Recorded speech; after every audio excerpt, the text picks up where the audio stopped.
While it is exciting to hear of each new breakthrough for replacing or reducing the number of animals needed for medical research, we must also remember the vital importance of the third of the three R's, refinement. This R covers everything that can improve the lives of the animals in a laboratory's care, and the researchers who are responsible for their charges take this tenet seriously. So what are some recent advances in animal husbandry?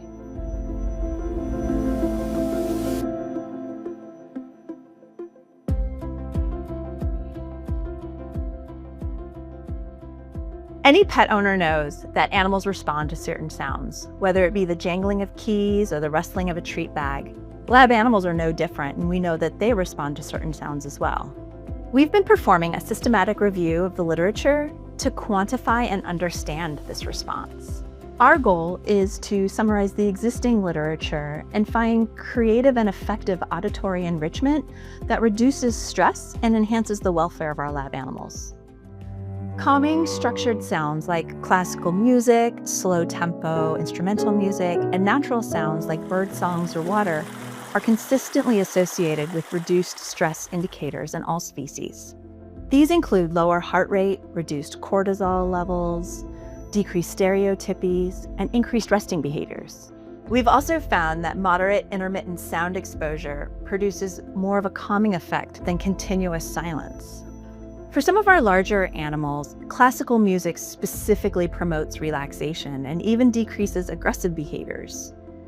This is further enhanced by training the animals to turn the music on or off, up or down. This gives the animals increased control over their auditory enrichment and promotes better welfare.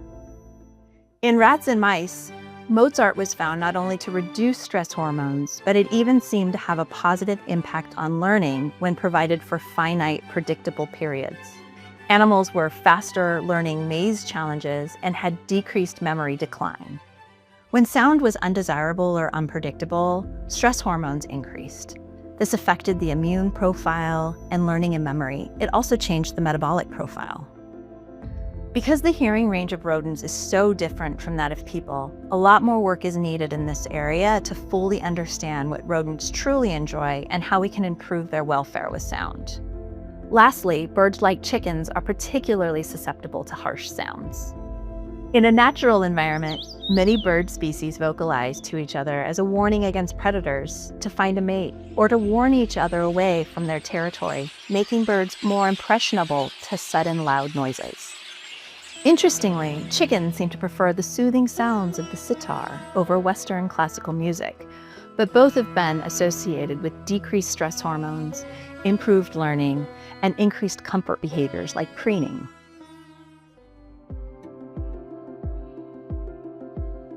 We know that decreasing stress and the associated hormone levels improves scientific outcomes by decreasing variability in the data. We also know that play behavior in our animals helps accomplish the same goal of decreasing stress. Armed with this knowledge, several of Charles River's discovery and safety assessment sites have been experimenting with different configurations for play areas for lab rats. The expanded play areas offered more opportunities for the rats to explore and play, engaging with other animals and their environment.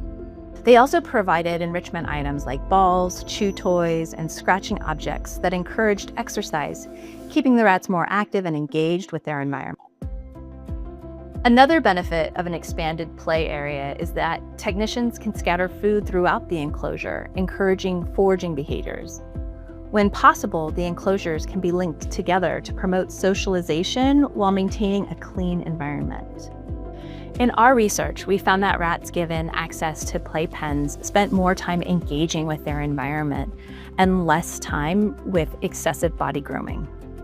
With the enrichment of the playpen, rats were less bored and less stressed than rats housed in traditional cages. While additional studies are necessary, this data suggests that rats that utilize playpens not only have better welfare, but promote better science. It's not surprising that how you handle a lab animal impacts their willingness to interact with you. We see two primary methods for refining animal handling and reducing animal stress. One involves using a tunnel that can be either cardboard or polycarbonate. The mouse can enter the tunnel on its own or with gentle encouragement. Then, once the mouse is inside, the tube is lifted and the mouse can be transferred to its next location. This can similarly be accomplished with other pieces of cage furniture like huts, ladders, and safe harbors. The other technique is more low-tech and involves picking up the mouse with 1 or 2 cupped hands. This approach doesn't require any special equipment, but it does require a certain amount of handling and a comfort level with mice. It is best for somewhat calmer mice too, pups, older and larger mice, or mice with delicate externalized implants. How widespread is refined handling? Currently, 96% of Charles River sites globally are using refined handling techniques, and we hope to reach 100% by the end of the year.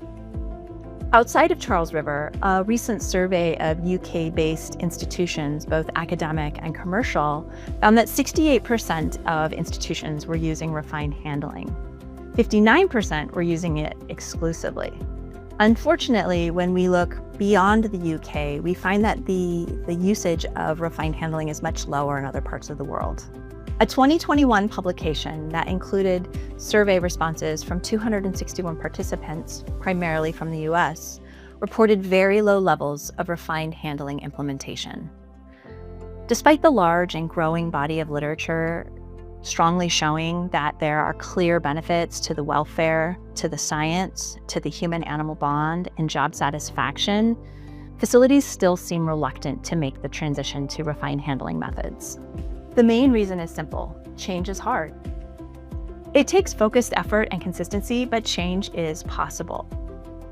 The change to refined handling is no different. If we're committed to making this change and we are consistent in our approach, we can make the transition to refined handling and improve the welfare of mice everywhere.